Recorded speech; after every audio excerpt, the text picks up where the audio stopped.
جو ہوتے ہیں ریکارڈنگ آن کر دیجیے. شاباش. میں بھی ریکارڈنگ کا ہی کہنے والی تھی. میری اس وقت کو ہوسٹ نہیں آ رہی تھی. میں ٹھیک ہے. اچھا اسکرین شیئرنگ آپ میں سے کوئی کریں گے؟ ہو سکتا ہے کہ ابھی آج تو پہلا دن تھا تو میں اپنے لیپ ٹاپ میں ہی لگی ہوئی تھی سیٹنگ کرنے میں، لیکن اس کی سیٹنگ ہو نہیں سکی تھی. تو انشاءاللہ تعالی جو ہے وہ اسکرین شیئرنگ اور یہ جو وائٹ بورڈ وغیرہ کی سیٹنگز ہیں وہ انشاءاللہ کوشش ہوگی کہ میں اپنے پاس سے ہی کر دوں تاکہ آپ طالبات کے اوپر برڈن نہ پڑے. قدوری شریف آپ کو پتہ ہے فقہ کی کتاب ہے. ایک سال میں پڑھا رہی تھی تو اچھا مجھے یہ اندازہ تھا کہ ہم عالیہ اول میں ہیں، تو عالیہ اول میں تو آدھا نصاب ہے قدوری کا، اور باقی جو آدھا نصاب اور اس کے مبادیات اور اس کی ساری چیزیں ہیں جو اس کا اکثر حصہ ہے اور اہم حصہ خاص کر عبادات سے متعلق اور معاملات میں نکاح وغیرہ سے متعلق، وہ آپ لوگ خاصہ میں پڑھ چکے ہیں، خاصہ دوم میں. تو میرے علم میں یہی تھا کہ یہ جو ابتدائیہ ہے یہ آپ لوگ پڑھ چکے ہوں گے اس میں خاصہ میں. تو ظاہر ہے کہ فقہ کی کتاب ہے تو یہ لازمی بات ہے کہ فقہ کی تعریفات اور یہ سب باتیں بھی پڑھ چکے ہوں گے. تو ہم یہیں سے شروع کرتے ہیں کتاب البیوع سے. ہر سال اسی طرح ہی ہوتا تھا. تو میں نے ایک دفعہ بیچ سال میں ہم پہنچے ہوں گے تو بیچ میں کوئی ایسی بات آئی تو میں ایسی طالبات کو کہنے لگی جیسے اصول فقہ آپ لوگ کے نصاب میں ہیں اور آپ لوگ کے نصاب میں فقہ ہے، تفسیر ہے. تو مجھ سے کہتی ہے ایک طالبہ کہ باجی فقہ کہاں ہے ہمارے نصاب میں؟ تو میں نے کہا جو ہم پڑھ رہے ہیں وہ کیا چیز ہے؟ تو اتنی حیران، اچھا باجی قدوری شریف فقہ کی کتاب ہے؟ تو میں نے کہا کہ جی قدوری شریف فقہ کی کتاب ہے. تو اس لیے میں نے کہا کہ جو اصل علم ہے نا وہ آپ کو پتا ہو. ٹھیک ہے جی اسکرین شیئر ہو رہی ہے. کتاب البیوع کھلا ہوا ہے. اصول فقہ نہیں، آپ کیوں باؤں گی ہیں؟ آپ بھی اتنی ماشاء اللہ لائق 5 ہیں، آپ سب سے زیادہ لائق 5 ہوں گی. فقہ ہماری قدوری شریف اور اصول فقہ ہماری نور الانوار. ٹھیک ہے، میراث ہماری سراجی ہے. ٹھیک ہے، اصل جو علم ہے ان کے اوپر کتب ہیں، اصل جو علوم ہیں ان کے اوپر یہ کتب ہیں. علم اصل کون سا ہے؟ تفسیر. تفسیر کے اوپر آپ لوگ تفسیر قرآن میں معارف القرآن پڑھ رہے ہوتے ہیں. ٹھیک ہے، قرآن کریم تو ظاہر اہم ترین کتاب اور اللہ کی جو ہے وہ نازل شدہ کتاب ہے، لیکن اس کی تفاسیر لکھی گئی اردو میں، فارسی میں، انگریزی میں اور دیگر زبانوں میں. ہر عجمی کو اس کی زبان کے مطابق سمجھنے کے لیے کہ قرآن کریم کے جو علوم ہیں وہ سمجھ میں آتے ہیں. اب تفاسیر مختلف ہیں. ٹھیک ہے، اسی طرح جو ہے وہ فقہ یہ ایک پورا علم ہے فقہ کا، اور اس کے اوپر کتب لکھی گئی. ہدایہ شریف اس کی کتاب ہے. ٹھیک ہے، اس پر لکھی گئی کتاب. قدوری شریف اس پر لکھی گئی کتاب ہے. اسی طرح فقہ میں بہت ساری کتب جو ہے لکھی گئی، جیسے البحر الرائق ہے، نور الیزا ہے، شرح الوقایہ ہے، اولین و آخرین. اسی طرح ہدایہ ہے، ہدایہ کی 4 جلدیں جو ہمارے بنون کے نصاب میں پڑھائی جاتی ہیں، بنین میں بھی، بنات میں بھی پڑھائی جاتی ہیں، لیکن اس کا مختصر حصہ پڑھایا جاتا ہے. یہ ساری ہماری فقہ کی کتب ہے. قدوری شریف ہے یہ فقہ کی کتاب ہے. قدوری شریف یہ اصل کتاب ہے. ہدایہ قدوری کی شرح ہے. یہ بات معلوم ہونی چاہیے آپ کو بھی سے. اگلے سال میں آپ شاید ہدایہ پڑھیں گے تو قدوری متن ہے اور ہدایہ جو ہے اس کی شرح لکھی گئی تھی، پھر شرح الشرح بھی لکھی گئی. ٹھیک ہے، ہدایہ کے بعد اس کی مزید شروحات ہوئی. بہرحال یہ ساری فقہ کی کتب ہیں. اور اصول فقہ میں نور الانوار ہے آپ کی. ٹھیک ہے، اسی طرح اصول فقہ میں آپ کی توضیح و تلویح وہ بھی اصول فقہ کی کتاب ہے. وہ آپ لوگ نہیں پڑھتے، بنون میں پڑھائی جاتی ہے. میں بعد میں بات کر لوں گی، آپ جائیں بھائی یہاں رکھ دیں اس کو. جی عائشہ سے بات کر لیں. چلیں آپ بات کر لیں. وہ اصول فقہ کی کتاب ہے. ٹھیک ہے، اور اسی طرح میراث کا پورا ایک علم ہے، اس کے اوپر آپ لوگوں کو جو پڑھائی جاتی ہے تخصص کے لیول تک بھی، وہ سراجی فی المیراث پڑھائی جاتی ہے. سراجی آپ لوگوں نے اگر ابھی ٹھیک سے پڑھ لی تو تخصص تک آپ کی چھٹی ہو گئی. مطلب آپ کو پھر تخصص میں دوبارہ جب یہ پڑھائی جائے گی، یہ علم میراث دوبارہ پڑھایا جائے گا. جن طالبات کو تخصص کرنے کا ارادہ ہے، کوئی سا بھی تخصص ہو، چاہے وہ دعویٰ والارشاد میں کریں، چاہے آپ افتاء میں کریں یعنی فقہ میں کریں، یا چاہے آپ تفسیر میں کریں، سراجی پڑھائی جاتی ہے. تو سراجی اگر آپ لوگوں نے یہاں ٹھیک سے پڑھ لی تو وہاں آپ لوگوں کو بہت اچھا فائدہ ہو جائے گا، بہت کام آ جائے گا۔ اسی طرح ایک علم ہے جو آپ کا حدیث سے متعلق ہے، ٹھیک ہے، اس کے اوپر جو آپ کے پاس کتاب ہے وہ ریاض الصالحین ہے، وہ حدیث کی کتاب ہے۔ اور اصول حدیث میرے خیال سے آپ لوگوں کے پاس اس کی کتاب نہیں ہے۔ اصول حدیث پورا ایک علمی میدان الگ ہے، اس کے اوپر آپ کو جو کتاب پڑھائی جاتی ہے وہ شاید آگے عالیہ دوم میں ہے، خیر الاصول کے نام سے چھوٹی سی کتاب ہے، وہ اصول حدیث کے اوپر ہے، ٹھیک ہے۔ تو یہ کتابیں مرتب ہمارے مصنفین نے فرمائیں، اللہ ان کی خبروں کو روشن فرمائے، تحد نظر وسیع فرمائے، جنت الفردوس کا عالی شان باغ بنائے، کہ عوام کی آسانی کے لیے، طلبہ کی آسانی کے لیے، پڑھنے پڑھانے والوں کی آسانی کے لیے ان علوم پر کتب مرتب فرمائی اور انتہائی آسان پیرائے تھے۔ جن علوم کو، جن باتوں کو سمجھنا ہمارے لیے انتہائی مشکل تھا، اس پر انہوں نے کام کیا۔ ہمارے لیے علم جو ہے ایک پورا سمجھیں کہ ایک کوزے میں بند کر کے ہمارے آگے ایک حلوہ رکھ دیا کہ اب آپ نے صرف اس کو تناول فرمانا ہے، ٹھیک ہے۔ اور ایسا نہیں ہے کہ کوئی بھی چیز خدا نخواستہ منتشر ہو یا کوئی علم رہ گیا ہو۔ ہمارے اسلاف نے بڑی محنتیں کی ہیں، ہمیں اپنے اسلاف پر پورا اعتماد ہے، اور اسی اعتماد کی بنا پر ہم آگے بڑھ رہے ہیں اور علوم حاصل کر رہے ہیں۔ اگر یہ اسلاف نہ ہوتے تو ان اسلاف کے نہ ہوتے ہوئے آپ سوچیں کہ ہمیں کتنی مشکل ہوتی، ہم خود سے یہ علوم حاصل نہیں کر سکتے تھے۔ ان کے احسانات ہیں کہ انہوں نے سینہ بسینہ اس علم کو ٹرانسفر فرمایا کتب کے ذریعے سے، اساتذہ کرام، پھر ان کے شاگرد، پھر ان کے شاگرد اور بڑے نکلے۔ ہر علم سے آگے ایک بڑا علم ہے، ہر میدان سے آگے ایک بڑا میدان ہے، ہر علم سے آگے ایک بہت وسیع علم ہوتا ہے۔ استاد جب پڑھا رہا ہوتا ہے نا، منتشر کا مطلب ہوتا ہے متفرق، جدا جدا۔ میری اردو تھوڑی گاڑی ہوتی ہے، ہو سکتا ہے کہ آسان اردو میں بات کرنے کی کوشش کروں گی، لیکن اکثر لوگ کہتے ہیں کہ کافی گاڑی اردو استعمال کرتی ہوں میں۔ دیکھیں، منتشر کا مطلب ہوتا ہے بکھری ہوئی، اسکیٹرڈ فارم آپ کہہ لیں اس کو، کہ علم ہمارا اسکیٹرڈ نہیں ہے، مختلف جگہوں پہ نہیں پھیلا ہوا۔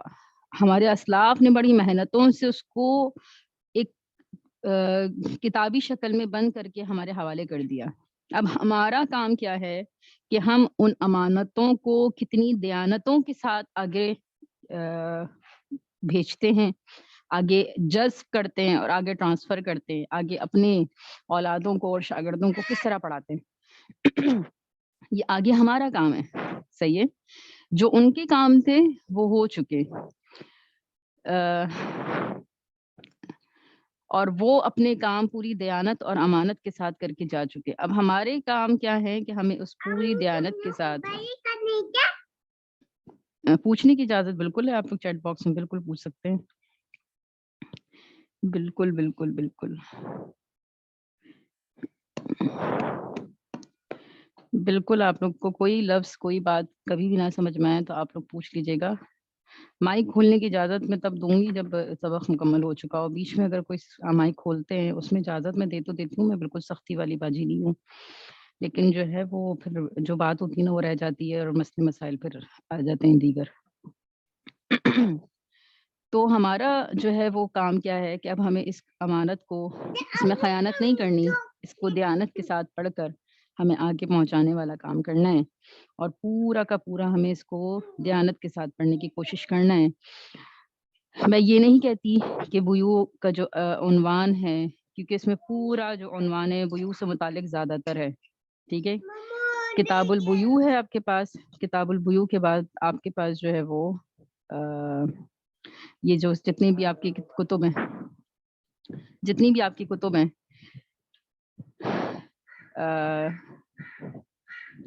کتب سے مراد میرے قدوری شریف کے اندر جو کتابیں انہوں نے لکھی ہیں صاحب قدوری نے، صاحب قدوری ہمارے پاس جو ہے وہ ابو الحسین احمد ابن محمد البغدادی القدوری ہیں۔ اور قدوری ان کو کیوں کہا جاتا تھا؟ قدوری ان کو اس لیے کہا جاتا تھا کیونکہ ان کا غالباً پیشہ تھا قدر بنانے کا، قدر کہتے ہیں دیگچیوں کو، تو اس کا بنانے کا غالباً ان کا پیشہ تھا، اس وجہ سے وہ قدوری جو ہے وہ مشہور ہو گئے، اور کتاب بھی انہی کے ہی نام کی مناسبت سے جو ہے وہ اس کا نام رکھا گیا۔ جیسے یہاں پر ہمارے پاس کتاب البیوع ہے، کتاب الاقرار ہے، اور ہمارے پاس آئے گی آگے مزید کتاب الحجر ہے، اجارہ ہے، یہ ساری ہمارے پاس مختلف قسم کی جو ہے وہ عنوانات ہیں۔ یہ میں نہیں کہتی کہ بہت آسان ہوں گے، اور اسی طرح آگے حدود آئے گا ہمارے پاس، کیا کہتے ہیں، قصاص ہے، اور یہ جنایات ہیں، اور دیات وغیرہ ہیں۔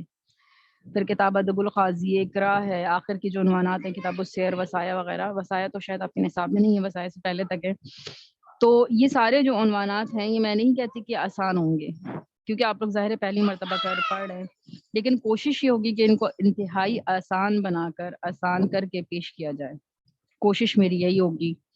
شروحات ابتدا میں آپ لوگ کوشش کیجیے گا کہ اردو شروحات اتنی زیادہ نہ دیکھیں۔ لباب ہے اس کی عربی شرح قدوری شریف کی، لباب بہت آسان عربی میں ہے، اور دوسری ہے جوہرۃ النیرہ، ٹھیک ہے، جوہرۃ النیرہ، یہ اس کی جو ہے وہ بہت آسان شرح ہے، ٹھیک ہے۔ مختلف شروحات ہیں۔ ہدایہ میں نے آپ کو کہا کہ اس کی بہت بڑی شرح ہے، اور ہدایہ تو ظاہر ہے کہ کافی ہائی لیول کی ہے، اور اس کی بھی مختلف شروحات ہوئی ہیں۔ نظم الرایہ ہے فی تخریج احادیث الہدایہ، اور خود ہدایہ کی جو شرح ہے فتح القدیر، وہ بہت بڑی کتاب ہے، اور فقہ حنفی کے اندر جو ہے وہ اساس کی حیثیت رکھتی ہے، بنیاد کی حیثیت رکھتی ہے فتح القدیر، جو ہدایہ کی بھی شرح ہے، اندازہ لگائیں آپ، ہدایہ کی بھی جو شرح ہے فتح القدیر، وہ ایک اساس ہے ہماری فقہ حنفی کے ہاں افتاء کے اندر، ہمارے ہاں فقہ میں فتویٰ دینے کے لیے بہت بڑی کتاب ہے وہ بھی۔ اور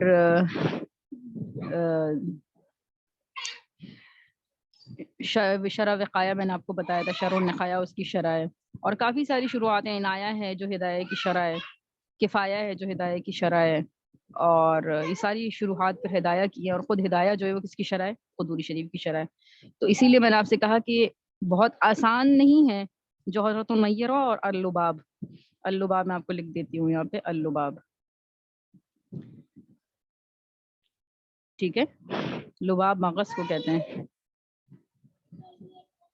آسان عربی ہے، ایک جلد میں لباب، اور جوہرۃ النیرہ بھی ایک جلد میں، لیکن تھوڑی موٹی جلد ہے اس کی، ہو سکتا ہے اب شاید 2 میں کر دی ہو انہوں نے، نہ بیٹا نہ ایسے نہیں کریں۔ چلے جی، ہم اپنی کتاب کا آغاز کرتے ہیں۔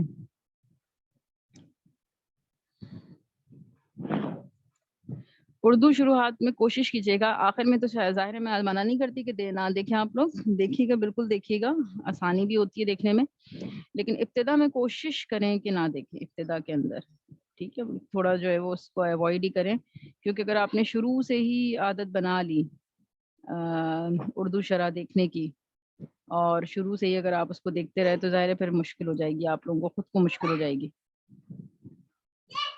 پھر بندہ جو ہے نا اسی اردو شرح کے اندر پھنس جاتا ہے۔ اچھا جی، تھوڑی سی دعا ہم پڑھ لیتے ہیں کتاب شروع کرنے سے پہلے، ٹھیک ہے، تو کچھ باتیں تھی جو ایسی ہی نصیحتوں کے طور پر اپنی اصلاح کے لیے، اور اپنی جو ہے وہ نصیحت کے لیے میں بول رہی تھی۔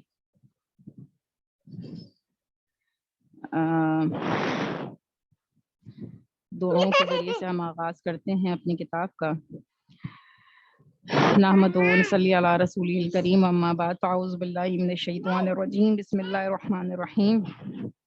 رب اشرح لی صدری ویسر لی امری واحلل عقدۃ من لسانی یفقہوا قولی۔ آپ لوگ بھی ساتھ ساتھ پڑھتے رہیے، رب اشرح لی صدری ویسر لی امری واحلل عقدۃ من لسانی یفقہوا قولی۔ رب اشرح لی صدری ویسر لی امری واحلل عقدۃ من لسانی یفقہوا قولی۔ ربی زدنی علما، ربی زدنی علما، ربی زدنی علما۔ ربی یسر ولا تعسر وتمم بالخیر وبک نستعین۔ ربی یسر ولا تعسر وتمم بالخیر وبک نستعین ربی یسر ولا تعسر وتمم بالخیر وبک نستعین یا اللہ یا فتاح یا اللہ یا فتاح یا اللہ یا فتاح اللهم صل على سيدنا محمد وعلى آل سيدنا محمد وبارك وسلم. کتاب البیوع. کتاب البیوع.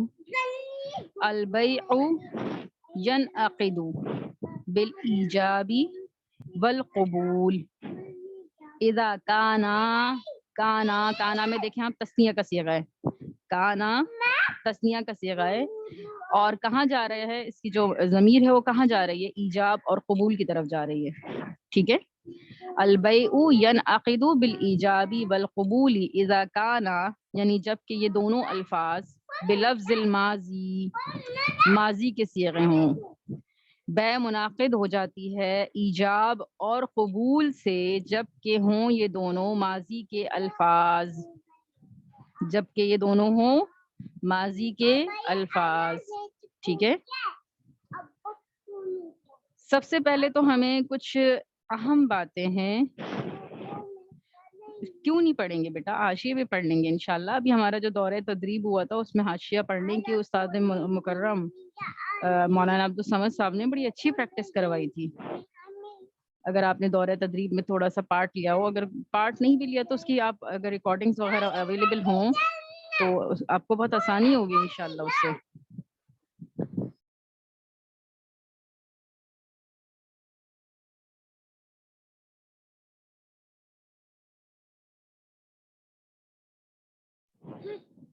ہاں جی. تو اس میں استاذ مکرم نے بڑی اچھے طریقے سے ہمیں حاشیہ پڑھنا سکھایا تھا کہ حاشیہ کیسے پڑھا جاتا ہے. بہت فائدہ ہوا تھا.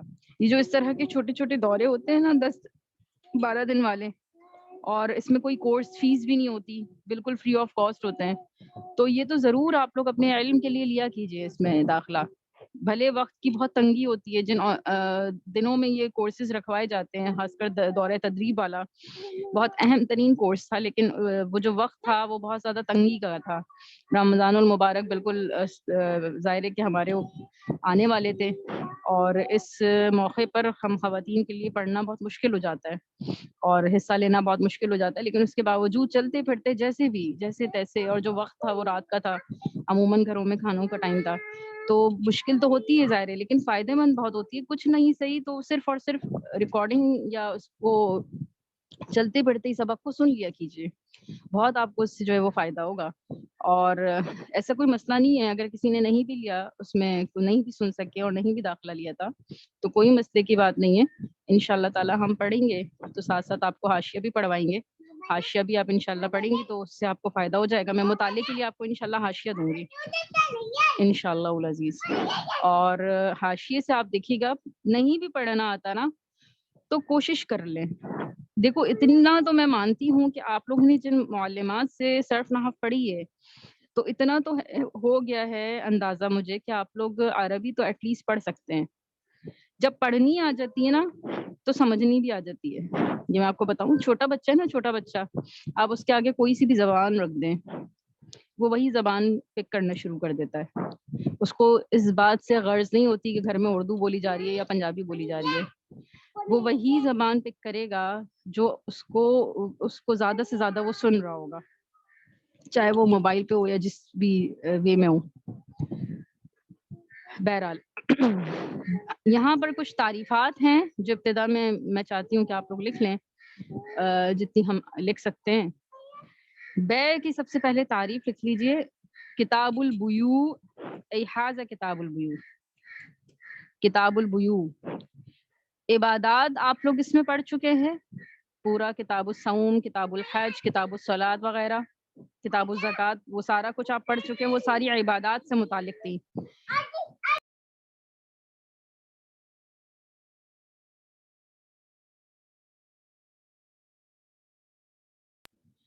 پھر دوسرے نمبر پر آپ لوگ نے معاملات شروع کیے تھے. ٹھیک ہے. اور معاملات آپ لوگوں نے اکثر حصہ وہاں پڑھ لیا، حالانکہ کتاب اس میں تو نہیں ہے، اس میں تو ظاہر عبادات کے فوراً بعد ہی کتاب البیوع شروع ہوئے، معاملات آگے جا کے آ رہے ہیں، لیکن آپ کا نصاب جس طرح مرتب ہوا ہے اس طرح جو ہے وہ میں آپ کو بتا رہی ہوں، ورنہ صاحب کتاب نے تو فوراً عبادات کے بعد معاملات شروع کیے ہیں، نکاح وغیرہ کو مؤخر فرمایا ہے، اور پھر کتاب البیوع جو ہے وہ اسٹارٹ کی ہے، کیونکہ عبادات کے بعد سب سے جو اہم ترین معاملہ ہے، اہم ترین جو عنوان ہے زندگی کے متعلق، وہ معاملات ہیں۔ کوئی بھی فرد ہو، چاہے عورت ہو یا مرد، چاہے وہ بچہ ہو یا بڑا، ہر ایک کو اس کی ضرورت پیش آتی ہے۔ صاحب الہدایہ نے لکھی تو قدوری کی شرح ہے، لیکن ہدایہ کے جو مصنف ہیں انہوں نے جو ہے وہ اس کو نکاح کو پہلے لے آئے، بیوع کو بعد میں لے کر آئے، کیونکہ وہ کہتے ہیں کہ نکاح بھی ایک عبادت ہے، اور نکاح ایسی عبادت ہے جو احناف کے نزدیک نفلی عبادتوں سے بھی افضل ہے، اس لیے صاحب ہدایہ نے نکاح کو اولیت بخشی، ٹھیک ہے۔ اور صاحب قدوری رحمت اللہ علیہ نے، جو میں نے آپ کو بتایا، حضرت ابو الحسین احمد ابن محمد البغدادی القدوری رحمت اللہ علیہ ہیں، انہوں نے جو ہے وہ عبادات کے بعد معاملات شروع کیے۔ کیا چیز ہو گئی، ایک منٹ،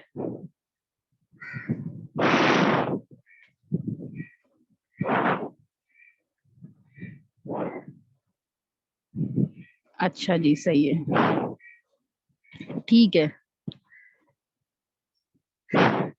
کوشش کیجیے گا کہ جو طالبات لیفٹ ہوتی ہیں یا جو طالبات نہیں سن رہی وہ ریکارڈنگ ضرور سن لیں، کیونکہ ظاہر ہے کہ اہم ترین اسباق ہیں، اور اسباق جو ہے وہ سننے سے ہی آتے ہیں، خود سے شروحات سے پڑھ تو سکتے ہیں لیکن اس طرح نہیں آتا جس طرح آپ سننے سے آپ کو آتا ہے، ٹھیک ہے۔ اچھا، بیوع جو ہے کتاب البیوع، صاحب قدوری رحمۃ اللہ علیہ انہوں نے اس کو جو ہے وہ مقدم کیا، ٹھیک ہے، اور اس کی وجہ یہی ہے کہ معاملات ابو الحسین احمد ابن محمد البغدادی، ابو الحسین ان کی کنیت ہے، احمد ابن محمد ان کا نام ہے، احمد ان کا نام ہے، محمد ان کے والد کا نام ہے، بغداد کے رہنے والے تھے اس لیے بغدادی ہو گئے۔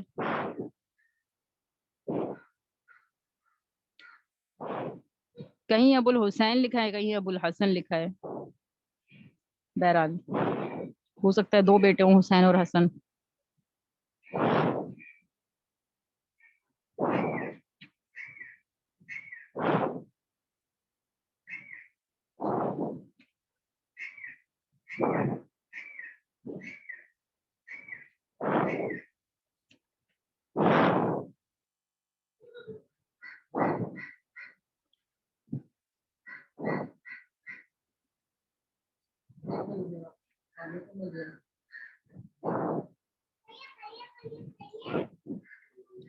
ابو الحسین ان کی کنیت ہے، محمد جو ہے وہ احمد ان کا نام ہے، والد ان کے محمد ہیں، قدوری ان کا نسب ہے، یا آپ کہہ لیں کہ ان کا پیشہ تھا قدوری، بغداد کے رہنے والے تھے اس لیے بغدادی کہلائے۔ ابو الحسین احمد ابن محمد ابن احمد ابن جعفر ابن حمدان البغدادی، پیدائش ان کی بغداد میں ہوئی تھی اور 362 ہجری میں پیدائش ہے۔ آپ لوگوں نے اس کو خاصہ اول میں اگر نہیں لکھا ہے تو میں تھوڑا سا پھر تعارف ابھی لکھوا دیتی ہوں، آپ ان کا لکھ لیجئے۔ جی شاباش، ایک طالبہ نے یہاں پہ لکھ لیا ہے۔ ابن خلقان ایک کتاب ہے، مصنف ہیں، مورخ ہیں بہت بڑے، ابن خلقان، انہوں نے اپنی کتاب وفیات العیان کے اندر لکھا ہے کہ قدوری خضر کی جمع ہے اور ہانڈی کے معنی میں ہے، اور ان کا غالباً اس طرح کا کام تھا دیگ سازی کا، دیگچیاں بنانے کا، یا پھر ان کا گاؤں تھا جس کا نام قدور تھا، تو وہاں کے رہنے والے تھے اس لیے قدوری مشہور ہیں، دونوں اقوال ہیں۔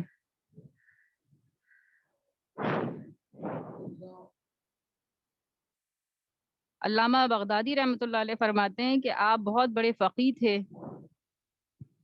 اور عراق میں مذہب احناف کو کمال پہنچانے میں آپ کا بہت بڑا عمل ہے اور ہمیشہ تلاوت قرآن کرتے رہتے تھے.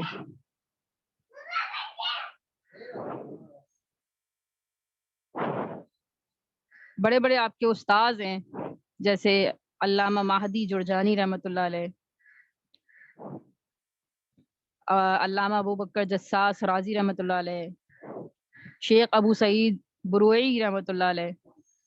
ابو سعید بروئی آپ کو معلوم ہے کون ہے؟ ابو سعید بروئی وہ ہیں جنہوں نے قصیدہ بردہ شریف لکھا ہے، بہت بڑے، جی قدر کے جمع ہے.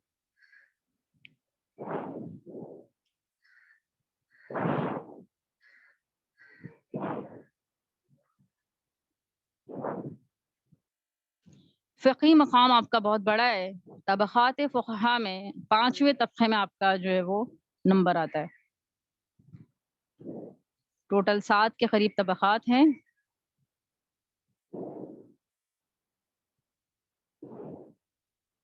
اچھا، حضرت کے اساتذہ کرام میں بڑے استاذ ہیں محمد بن یحییٰ جرجانی رحمۃ اللہ علیہ، امام ابو بکر جساس رازی رحمۃ اللہ علیہ، اور یہ خود جرجانی جو ہے یہ امام ابو بکر جساس کے شاگرد بھی ہیں. ابو سعید بروئی رحمۃ اللہ علیہ، ابو سعید بروئی یہ وہ والے ہیں جنہوں نے قصیدہ بردہ شریف لکھی ہوئی ہے. قصیدہ بردہ تو آپ کو معلوم ہی ہوگا، مشہور ہے بہت.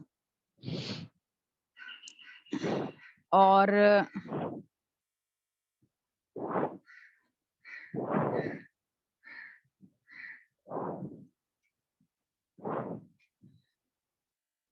علی ابن محمد دامغانی ایک بہت بڑے عالم ہیں، بہت بڑے آپ کہہ لیں کہ فقی گزرے ہیں. فقہ اعناف کے اندر قاضی القضات بھی رہتے. یہ دامغانی ان کے شاگرد ہیں امام خدوری رحمۃ اللہ علیہ کے. اندازہ لگائیں خود امام خدوری رحمۃ اللہ علیہ کا کیا مقام ہوگا. یہ دامغانی آپ کو یہ نام پہلی دفعہ آپ کو سنا ہوگا، لیکن آپ لوگ جب فقہ پڑھیں گے اور تخصص کریں گے تو اس میں یہ نام بہت آتا ہے فتاویٰ کے اندر کہ علامہ دامغانی نے یہ کہا اور یہ فرمایا اور علامہ دامغانی نے یہ فرمایا. اور ایک اور بہت بڑے قاضی گزرے ہیں مفضل ابن مسعود ابن محمد ابن یحییٰ التنوخی. یہ علامہ تنوخی کا نام بھی آپ لوگ بہت پڑھیں گے آگے جا کے، یہ بھی ان کے شاگرد ہیں. خود خطیب بغدادی یہ ان کے شاگرد ہیں امام خدوری رحمۃ اللہ علیہ کے. حضرت امام خدوری رحمۃ اللہ علیہ 66 سال کی عمر میں 428 ہجری میں جو ہے وہ ان کی وفات ہوئی تھی.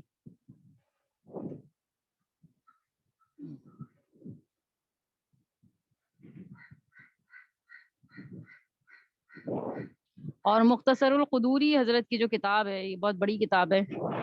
بڑی سے مراد یہ کہ علم کے لحاظ سے بہت بڑی ہے، ویسے تو ایک ہی جلد میں چھوٹی سی کتاب ہے، علم کے لحاظ سے بہت بڑی ہے. اور 1000 سال پرانا متن ہے یہ، 61 کتب اور 62 بابوں پر مشتمل ہے.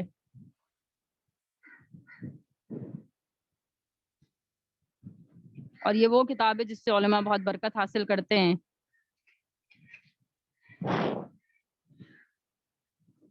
کہتے ہیں کہ مصباح انوار الادعیہ، اس کے یہ کتاب ہے ایک مصباح انوار الادعیہ.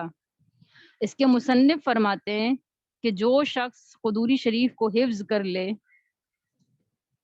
وہ فخر و فاخر سے مامون رہے گا، اور جو شخص اس کو کسی صالح استاد سے پڑھ لے اور ختم کے وقت برکت کی دعا کریں تو انشاءاللہ وہ اس کے مسائل کے شمار کے موافق دراہم کا مالک ہوگا. یہ میں اس کے آپ کو قدوری شریف کے فضائل بتا رہی ہوں. اور یہ تجارب صالحین کہلاتے ہیں، اس کو آپ لوگ کسی اور معنی میں نہ لیجیے گا. اچھا، مصباح انوار الادعیہ یہ میں آپ کو لکھ کے بتا دیتی ہوں. آپ لوگ پریشان نہیں ہوں، یہ سب چیزیں میں آپ کو لکھ کے دے دوں گی انشاءاللہ. کل آپ کو وائٹ بورڈ پہ شیئر کر دوں گی. جن سے جو لکھ سکتے ہیں آسانی کے ساتھ تیزی کے ساتھ وہ لکھ لیں، اور جو نہیں لکھ سکتے وہ پریشان نہ ہو. میں انشاءاللہ آپ کو یہ ساری خلاصے لکھ کر دے دوں گی اور اس کو پھر وائٹ بورڈ میں آپ کو شیئر کر دوں گی. ٹھیک ہے، لیکن اس کا یہ مطلب نہیں ہے کہ بالکل ہاتھ چھوڑ کر بیٹھ جائیں، قلم چھوڑ کر بیٹھ جائیں. اس کا مطلب یہ کہ جو آسانی کے ساتھ اور تیزی کے ساتھ لکھ رہے ہیں وہ لکھتے رہیں. مصباح انوار العدیہ کے اندر فرماتے ہیں کہ جو شخص حضوری شریف کو حفظ کر لے وہ فخر و فاقے سے مامون رہے گا، اور جو شخص کسی صالح استاد سے اس کو پڑھ لے اور وہ ختم کے وقت برکت کی دعا کر لیں، ٹھیک ہے، تو انشاءاللہ اس کے مسائل کے برابر دراہم کا مالک ہوگا۔ کشف الظنون میں بھی یہ تجربہ لکھا گیا ہے۔ یہ تجارب صالحین کا مطلب آپ کو معلوم ہے، تجارب صالحین کا مطلب یہ ہوتا ہے جو بزرگوں کے تجربے ہوتے ہیں اس کو وہ بطور وظیفے کے آگے نقل فرما دیتے ہیں۔ اس کا یہ مطلب نہیں ہوتا کہ آپ اس کو قرآن و سنت کے مطابق جو ہے وہ لینا شروع کر دیں۔ بعض لوگ کہتے ہیں کہ جب یہ بات قرآن اور حدیث میں نہیں ہے تو ہم کیوں عمل کریں۔ بہت سارے وظیفے اور بہت سارے معاملات ایسے ہوتے ہیں اور بہت ساری چیزیں ایسی ہوتی ہیں پڑھنے پڑھانے والی جو بزرگوں کے تجربے ہوتے ہیں اور پھر وہ آگے معاون بھی ہوتے ہیں، لوگوں کو اس کی برکتیں لگتی ہیں۔ بہرحال اتنا ماننا ضروری ہے کہ مصنف کے تقوی اور تقدس کا اثر پڑھنے والوں کی طرف منتقل ہوتا ہے۔ جیسے قرآن کریم کے متعلق آپ کو معلوم ہے کہ قرآن کریم کوئی ایسے ہی پڑھے گا، توجہ سے بھی نہیں پڑھ رہا ہوتا تو قرآن کریم کے انوارات اللہ تبارک و تعالیٰ ضرور عطا فرماتے ہیں دل کے اندر، اور اس کا فائدہ ضرور ہوتا ہے۔ کچھ نہیں آپ کو اس کے ایک ایک لفظ کے پڑھنے پہ ثواب مل رہا ہوتا ہے۔ قرآن کریم تو بہت بڑی کتاب ہے، میں آپ کو اس کے اوپر اس کو نہیں رکھ رہی ہوں، میں صرف آپ کو سمجھانے کے لیے بات بتا رہی ہوں، ٹھیک ہے، صرف سمجھانے کے لیے بات بتا رہی ہوں کہ قرآن کریم کے علوم ظاہر ہے، فقہ بھی قرآن کریم کا ایک علم ہے نا، اسی سے ہی نکلا ہے۔ تو قرآن کریم کا ایک بہت بڑا علم، قرآن کریم کے اندر سے جو علوم نکلے ہیں، اصول فقہ ہے، اصول حدیث ہے، فقہ ہے، حدیث ہے، یہ سب قرآن کریم کے علوم ہیں، صحیح ہے، جو الگ کر کے جو ہے وہ استنباط کیے گئے ہیں، اور مجتہدین نے اس سے جو ہے وہ پھر مزید مسائل استنباط کیے قرآنی آیات کو لے کر، تو ظاہر ہے کہ اس کے ایک ایک حرف پر اتنا ثواب مل رہا ہوتا ہے۔ اب یہ علم بھی قرآن کریم کا ہی ایک جو ہے وہ حصہ ہے، ٹھیک ہے، ایک چھوٹا سا آپ کہہ لیں کہ پارٹ ہے پورا فقہ کا علم۔ قرآن کے علوم تو لامتناہی ہیں جن کا شمار کرنا بالکل جو ہے وہ مخلوق کے بس سے باہر ہے۔ ہر دفعہ ہر بار جب پڑھیں آپ کو ایک الگ علم جو ہے وہ اس میں ایک الگ روشنی اس میں نظر آئے گی۔ لیکن میں صرف سمجھانے کے لیے بات بتا رہی ہوں کہ قدوری شریف چونکہ اسی کے ہی علوم کی ایک آپ کہہ لیں کہ ایک پارٹ آپ اس کو کہہ سکتے ہیں، تو اس لیے اس کے پڑھنے والوں کا جو اثر ہے وہ بھی جو ہے وہ مصنف کے تقوی اور تقدس کی وجہ سے اس پر پڑتا ہے، صحیح ہے، کیونکہ جو ہمارے اسلاف تھے انہوں نے بڑی محنتوں سے اور بہت جسے کہنا چاہیے کہ اخلاص کے ساتھ یہ کتب مرتب کی ہیں۔ بہت زیادہ ان کا جو اخلاص تھا وہ ایسا تھا، صاحب خدوری رحمۃ اللہ علیہ کے متعلق تو کہتے ہیں کہ وہ بالکل جو ہے وہ عجیب کرامات کے مالک تھے، بہت بڑے جو ہے وہ کہتے ہیں کہ الجواہر المضیہ اس کے جو مصنف ہے وہ اپنے بھائی کے متعلق کہتے ہیں کہ وہ مختصر الخدوری کے حافظ تھے، اور علامہ عینی رحمۃ اللہ علیہ وہ یہ فرماتے ہیں کہ امام خدوری رحمۃ اللہ علیہ جب اپنی تصنیف سے فارغ ہوئے تھے تو حج میں اس کو اپنے ساتھ لے گئے تھے، اور طواف سے فارغ ہو کر اللہ تعالیٰ سے دعا کی تھی، یا اللہ مجھ سے اگر اس میں کوئی بھول چوک ہو جائے یا کوئی مجھ سے اس پہ غلطی ہوئی ہے تو مجھے آپ ضرور اس پہ مطلع فرما دیجیے۔ اول سے آخر تک ایک ورق کھول کر دیکھا، 5 یا 6 جگہ مضمون محف تھا، فہذا من اجل کرامتی، کہتے ہیں کہ یہ بات بالکل من جانب اللہ ہوئی تھی۔ تو بہرحال اللہ تبارک و تعالیٰ کے بڑے بڑے اولیاء تھے یہ، جنہوں نے اتنا بڑا اللہ کے دین کے اوپر کام کیا اور اتنی بڑی بڑی کتابیں لکھیں، اور ان کتب کو لکھنے کے بعد جو ہے وہ اللہ تبارک و تعالیٰ نے ان کی خاص معاونت فرمائی ہے، خاص معاونت۔ تو ظاہر جو تقصیرات ہیں وہ بندوں کی طرف ہیں، اور اللہ تبارک و تعالیٰ نے جو ہے وہ مصنف رحمۃ اللہ علیہ کو ایک خاص شان بخشی ہے، اور سب سے بڑی قبولیت کی جو نشانی ہے، سب سے بڑی قبولیت کی نشانی وہ یہ ہے کہ حضرت خود 442 ہجری میں وفات پا چکے ہیں۔ 442 ہجری، یہ چل رہی ہے 1444 ہجری، تقریباً 1000 سال سے بھی اوپر ہو چکا ہے حضرت کو اس دنیا سے رحلت فرمائے ہوئے۔ ظاہر اپنی رحلت سے پہلے ہی انہوں نے جو ہے وہ یہ کتاب لکھی ہوگی، صحیح ہے۔ تو اندازہ لگائیں اس قدوری شریف کو تقریباً 1000 سال سے اوپر ہو چکے ہیں، لیکن اس کے جو عناوین ہیں، اس کے جو الفاظ ہیں، وہ تک اللہ نے سنبھالے ہوئے ہیں اور اس کی حفاظت فرمائی ہوئی ہے۔ اور آج اتنے عرصہ گزرنے کے باوجود، جب اتنی ماڈرن ٹیکنالوجیز بھی آ چکی ہیں، تب بھی اس دور کے لوگ، اس دور کے علماء، اس دور کے طلباء اس علم کو حاصل کر رہے ہیں، اس کتاب کو پڑھ رہے ہیں۔ یہ یقیناً حضرت کی قبولیت کی نشانی ہے کہ اس کتاب کا ایک ایک لفظ جو ہے وہ کیا ہوا ہے، قبول ہوا ہے۔ اور ایک ایک لفظ کی قبولیت یہی اسی لیے کہ اللہ تبارک و تعالیٰ نے اس کو اپنے بندوں کی زبانوں پر جاری کیا ہوا ہے۔ یہ نشانی ہے حضرت کی کتاب کی اور حضرت کی قبولیت کی۔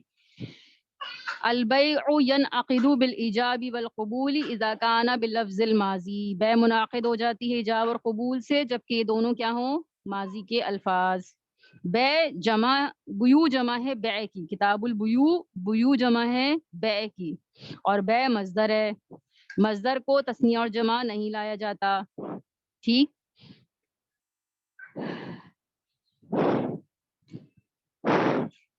اسی لیے اس کو بیو استعمال کیا جمع کے ساتھ۔ بیع کی 4 اقسام ہیں، ٹھیک ہے۔ ایک بیع وہ ہوتی ہے جو نافذ ہو جاتی ہے، ایک بیع وہ ہوتی ہے جو کسی شرط کی وجہ سے موقوف ہوتی ہے، ایک بیع وہ ہوتی ہے جو کر لی لیکن کسی شرط فاسد کی وجہ سے، کسی وجہ فاسد کی وجہ سے فاسد ہو جاتی ہے، اور ایک بیع وہ ہوتی ہے جو باطل ہو جاتی ہے، صحیح ہے۔ جیسے مثال کے طور پہ مسلمان خنزیر اور شراب کی بیع کرے، بیع باطل ہے، صحیح ہے۔ اور اگر کوئی شرط فاسد لگ گئی تو پھر بیع فاسد ہو جاتی ہے۔ فاسد اور باطل میں فرق ہے، انشاءاللہ جب ہم پڑھیں گے باب البیع الفاسد تو انشاءاللہ وہاں پہ اس کا میں فرق بتا دوں گی آپ کو۔ مبی کے اعتبار سے 4 صورتیں یا 4 قسمیں کہہ لیں، مبی کے اعتبار سے اور سمن کے بھی اعتبار سے بیع کی 4 صورتیں ہیں یا 4 قسمیں ہیں۔ مبی کے اعتبار سے جو مبی ہے وہ یا تو دین ہوگی یا عین ہوگی۔ دین دین دین دین کا مطلب ہوتا ہے ادھار، یا پھر عین ہوگی، عین کا مطلب ہے جو چیز آپ کے سامنے ہے، عینی جو نظر آ رہی ہے۔ اگر بیع العین بالعین ہو، بیع العین بالعین، عین کے بدلے عین چیز دی جا رہی ہے، کوئی متعین شے کے بدلے متعین چیز دی جا رہی ہے، تو اس کو کہتے ہیں بیع المقایضہ۔ مقایضہ یہاں میں لکھ کے بتا رہی ہوں آپ کو، مقایضہ بیع العین بالعین۔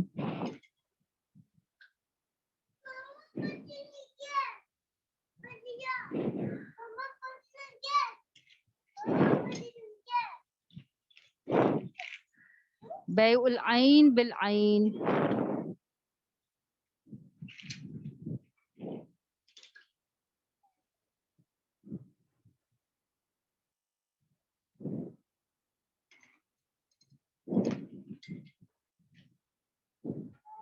سب کو آواز آ رہی ہے میری؟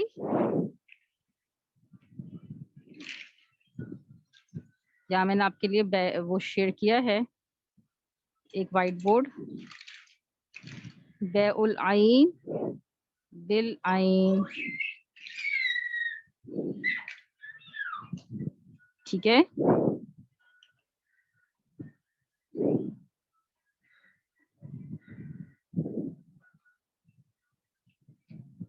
ہاں جی میں بتاتی ہوں، چاروں اقسام بتا رہی ہوں۔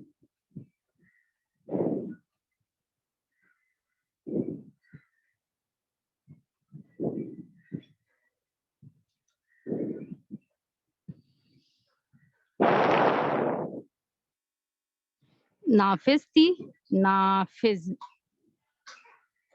بیع النافذ، پھر موقوف، یہ وائٹ بورڈ شیئر ہو رہا ہے آپ لوگوں کے پاس تو اس پہ دیکھیں، یہاں لکھ رہی ہوں میں، فاسد، یہ فاسد دال ہے یہ، اور یہ فا ہے، ٹھیک ہے۔ میرا فا ویسے ہی لکھا جا رہا ہے مجھ سے. اور نمبر لاسٹ میں نے آپ کو بتایا تھا باطل. یہ کیا ہو گیا اس کو؟ شاباش. کسی بچی نے جلدی جلدی چیٹ پہ لکھ دیا ہے. بہت اچھی بچی ہے یہ.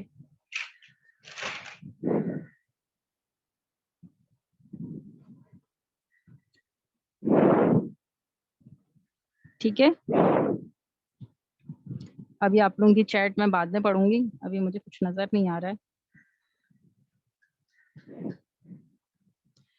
اچھا پہلی ہو گئی عین کے بدلے عین، اس کو کہتے ہیں مقایضہ. دوسری بے ہے دین کے بدلے دین. دین، یہ دین ایسے لکھتے ہیں دال کے زبر کے ساتھ. ٹھیک ہے، دال کے زبر کے ساتھ. میں ٹیکسٹ کر دیتی ہوں. دین دال کے زبر کے ساتھ. یہ دال کے اوپر زبر نہیں شو رہا، یہ اب ہو گیا شو. ٹھیک ہے، دین. ٹھیک ہے، دین کے بدلے دین، اس بے کو کہتے ہیں آپ، اس بے کو کہتے ہیں بیع الصرف. بیع الصرف. ٹھیک ہے، اس بے کو آپ کیا کہتے ہیں؟ بیع الصرف.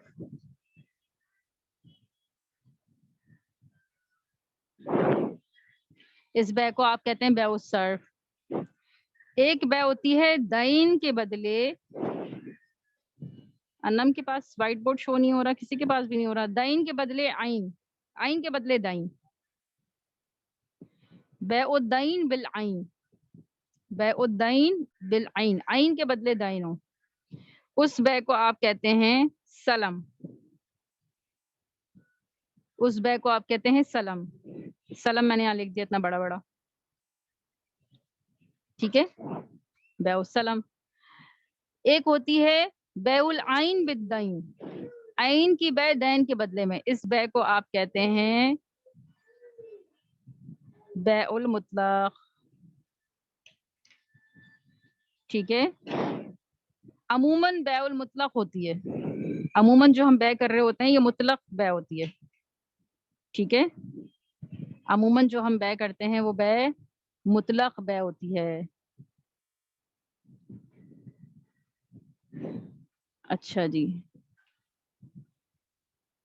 یہ ساری آپ کو جو وہ ہے نا تعریفات، یہ حاشیہ نمبر 9 کے اندر مل جائیں گی. یہ سب میں وہیں سے بتا رہی ہوں.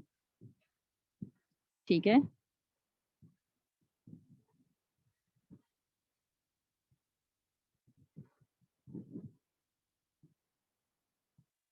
حاشیہ نمبر 9 میں آپ دیکھ لیجیے گا، سب آپ کو مل جائیں گی.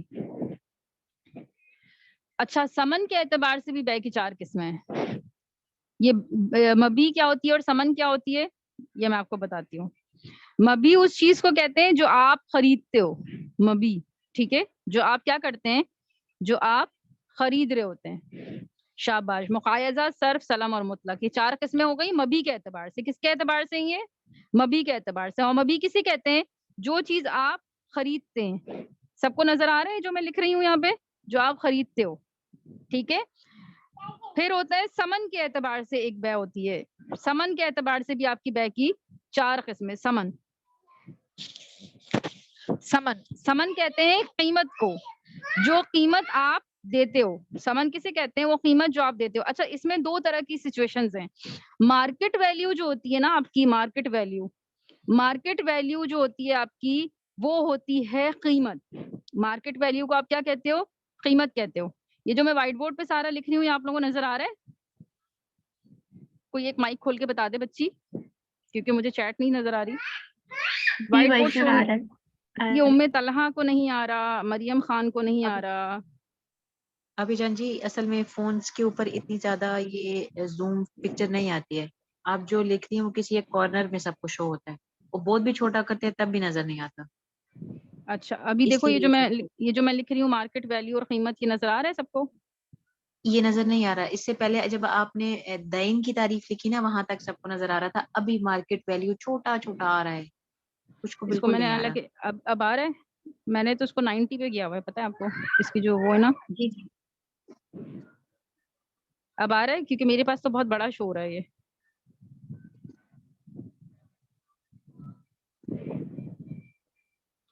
ابھی جان آپ کے پاس یہ اس کا ویسے وائٹ بورڈ ہے ایک تو مطلب جو نارمل زوم کا ہوتا ہے. وہی اسی پہ تو لکھ رہی ہوں میں, زوم کے وائٹ بورڈ پہ ہی. زوم کے وائٹ بورڈ پہ لکھ رہی تھی. اچھا چلے میں اس کو کوئی اور کرتی ہوں, کچھ اور کام کرتی ہوں. ایک تو اس کے اپنے وائٹ بورڈ جو ہوتا ہے وہ نارملی جس کو آپ پین سے لکھ سکتے ہیں, اور ایک الگ سے وائٹ بورڈ ہوتا ہے جس کو آپ نے بھی اوپن کیا ہوا ہے. اچھا یہ میں نے زوم کا وائٹ بورڈ کھولا ہوا ہے, اس کو میں بند کر دیتی ہوں, ایسا کرتی ہوں. چلو میں نے اس کو بند کر دیا, اپنی شو رہا ہوگا. میں یہاں پھر اچھا اب نظر آ گیا. ڈاٹ ڈاٹ آ رہے تھے کیونکہ اس کا وائٹ بورڈ بہت بڑا ہوتا ہے نا, تو ہو سکتا ہے کہ میں نے جہاں پہ زوم کیا ہوا ہوگا اس وجہ سے نہیں آ رہا ہوگا. دیکھو ایک ہوتی ہے مارکیٹ ویلیو, ابھی یا میں جان چیٹ پہ لکھ رہی ہوں. یہ جی بولیں. جہاں پہ شیئر کا آپشن ہے نا, اس شیئر پہ کلک کیجئے, یہاں پہ جو آپ کے پاس وائٹ بورڈ آئے گا اس کو اوپن کریں, اس سے پھر لکھا ہوا نظر آئے گا سامنے. اچھا صحیح ہے, ٹھیک ہے. شیئر کو اوپن کیجئے. ہاں یہ میں نے کر لیا تھا, ٹھیک ہے جی اس کے اب آ جائے لاسٹ گا. پہ آئے. اچھا صحیح صحیح جی اب صحیح آ ہے. گئی. جی اب آ رہا ہے نا نظر؟ جی الحمد للہ. چلو ٹھیک ہے. اچھا اس میں دیکھو کلر کا مارکیٹ ویلیو, آپشن ہاں میں نے کر لیا اس کو. دیکھو یہ ایک اچھا یلو ہو گیا تھوڑا سا. مارکیٹ ویلیو جو ہوتی ہے نا آپ کی, مارکیٹ ویلیو اس کو کہتے ہیں قیمت. جیسے 40 روپے کا بسکٹ کا ڈبہ ہے, 50 روپے کا بسکٹ کا ڈبہ ہے, یہ آپ کی کیا ہے؟ مارکیٹ ویلیو ہے, اور یہ آپ کی کیا ہے؟ قیمت ہے. ٹھیک ہے. دوسری چیز ہوتی ہے آپ کی سمن. سمن کسے کہتے ہیں؟ سمن اس کو کہتے ہیں کہ 40 روپے کا ڈبہ بسکٹ کا تھا, لیکن میں نے کہا دکاندار سے, یہ سمن سا کے ساتھ ہے, ٹھیک ہے, یہ سا کا نقطہ ہے. میں نے دکاندار سے کہا کہ میں آپ کو 40 روپے نہیں دوں گی, میں آپ کو 30 روپے دوں گی. صحیح ہے. جو میں ہوں خریدنے والی, وہ میں ہوں مشتری. میرا نام کیا ہے؟ مشتری. کیوں؟ کیونکہ میں اشترا کر رہی ہوں, میں شرا کر رہی ہوں, میں خرید رہی ہوں. عربی میں اس کو کہتے ہیں خریدنے والے کو مشتری. ٹھیک ہے. میں نے اس سے کہا میں بسکٹ کا ڈبہ 40 کا نہیں لوں گی, میں 30 کا لوں گی, تو میں ہو گئی مشتری. اور میں نے جو ریٹ طے کیا ہے, وہ ریٹ میں نے طے کیا ہے 30 روپے. اس ریٹ کو سمن میں تب کہوں گی جب میرا یہ جو بائے ہے, یہ بائے کون ہے؟ میرا جو بائے ہے, جو دکاندار ہے میرا, یہ بائے. بائے کون ہوتا ہے؟ دکاندار. بائے کون ہوتا ہے؟ دکاندار. میرا جو یہ بائے ہے, اس سے میں نے کہا میں 30 روپے کا بسکٹ خریدوں گی آپ سے. دکاندار کہتا ہے اچھا ٹھیک ہے, تم یہ 30 روپے کا لے لو. یہ جو 30 روپے ہے یہ ہے سمن. سمن کیا ہے؟ 30 روپے, جو کہ باہمی رضامندی سے طے ہو گیا. کس کی باہمی رضامندی؟ بائے کی اور مشتری کی. ٹھیک ہے. سب کو شور ہو رہا ہے یہ بورڈ؟ جی بھائی شانہ بہت. یہ جو سمن ہے یہ 30 روپے, یہ بائے اور مشتری کو شو ہو رہا ہے. وہ سوری, جو طے کیا ہے یہ ان کا سمن ہو گیا. ٹھیک ہے. اب آپ اس کو کہیں گے سمن. اور جو مارکیٹ ویلیو تھی, کتنی تھی مارکیٹ ویلیو؟ 40 روپے. یہ تھی اس کی قیمت. اس بسکٹ کے ڈبے کی کیا تھی؟ قیمت. یہ ایک بسکٹ کا ڈبہ ہے. صحیح ہے. اس بسکٹ کے ڈبے کی جو قیمت تھی وہ کیا تھی؟ 40 روپے. قیمت اور سمن میں فرق سمجھ آ گیا؟ دیکھو یہ باتیں ابھی سمجھ لو, پھر بعد میں مجھ سے طالبات کہتی ہیں باجی بائے کون ہے, مشتری کون ہے, اور سمن کیا ہوتا ہے, اور مبی کیا ہوتی ہے. مبی میں نے آپ کو بتایا, مبی کسے کہتے ہیں؟ مبی وہ چیز ہوتی ہے جو آپ خریدتے ہو. ٹھیک ہے. اور سمن وہ ہوتا ہے جو آپ طے کرتے ہو. سمن وہ ہوتا ہے جو آپ طے کرتے ہو. ٹھیک ہے. اتنی بات سب کو سمجھ آ گئی؟ اتنی بات سب کو سمجھ میں آ گئی بچوں؟ ہاں جی شاباش. ٹھیک ہے ٹھیک ہے, شاباش.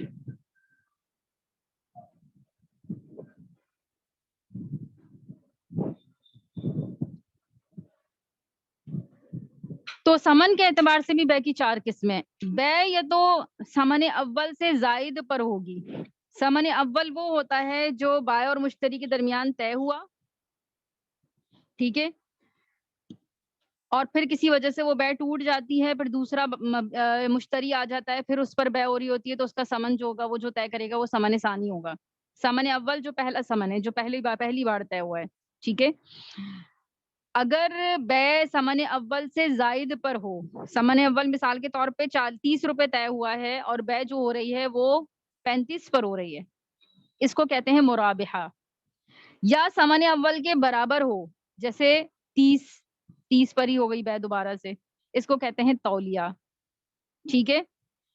سمن اول سے زائد پر ہوگی, جیسے 30 ہم نے سمن رکھا تھا, سمن اول ہمارا 30 تھا, لیکن اس سے اب ہم زائد کر دیتے ہیں, 35 کر دیتے ہیں, اس پر اگر بے ہو رہی ہے تو یعنی 5 روپے منافع رکھ کر میں بیچ رہی ہوں. میں نے بسکٹ خریدا 30 روپے کا ہول سیل ریٹ سے, اب میں منافع رکھ رہی ہوں 5 روپے مزید 35, یہ میں نے اپنی اب بسکٹ خرید کر میں مزید آگے بیچ رہی ہوں, اس کو کہتے ہیں مرابحہ. یہ ربا سے ہے, نفع سے, ٹھیک ہے. یا پھر سمن اول کے برابر ہی بیچوں, آگے بسکٹ میرا نہیں بک رہا, میں اس کو کہتی ہوں کہ نہیں میں 30 روپے کا ہی بیچوں گی, ٹھیک ہے, اتنے کا ہی بک جائے تو اچھا ہے, یہ ہوتا ہے تولیہ. یا سمن اول سے کم تر پہ, اب آگے بسکٹ کوئی خرید نہیں رہا, میں 30 سے مزید کم کر دیتی ہوں, 28 کا بیچ دیتی ہوں, اس کو کہتے ہیں وضعیہ. وضعیہ میں لکھ کے بتاتی ہوں یہاں پہ آپ کو.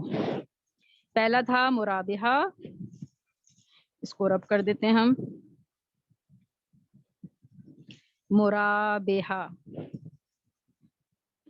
مرابحہ, ٹھیک ہے, اگر آپ سمن اول سے بڑھا کر بیچیں. دوسرا تھا تولیہ, سمن اول کے برابر بیچیں. تیسرا ہے وضعیہ, سمن اول سے کم کر کے بیچیں, ٹھیک ہے. اور چوتھا ہے کہ بغیر کسی تفاوت کے سمن اول پر بے ہو, جس پر دونوں کا اتفاق ہو جائے, اس کو کہتے ہیں مساومہ, اس کو کہتے ہیں مساومہ. شاباش, میرا پین کھو گیا, اس کو کہتے ہیں مساومہ. چوتھی کون سی ہے دوبارہ بتائیے گا. جی بتاتی ہوں. چوتھی ہے مساومہ, یہ میم ہے, مساومہ, ٹھیک ہے, یہ میم ہے. چوتھا ہے مساومہ, جو بغیر کسی تفاوت کے بائع اور مشتری کے اتفاق کے ساتھ بے ہو اسی پہ. مثال کے طور پر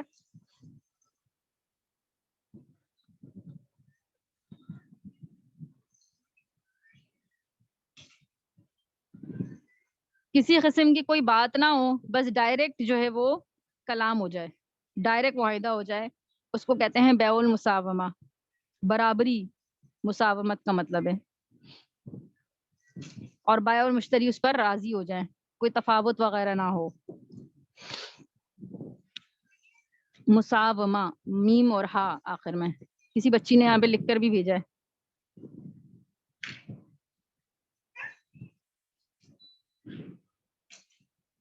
ہاں جی, ٹھیک ہے. یہ سمن کے اعتبار سے ہو گئی آپ کی. وزن, جی آپ کا ٹائم ہو گیا. یہ میں انشاءاللہ اس کا فرق بتا دوں گی. ٹھیک ہے, بس میں یہاں پہ روکتی ہوں اس کو.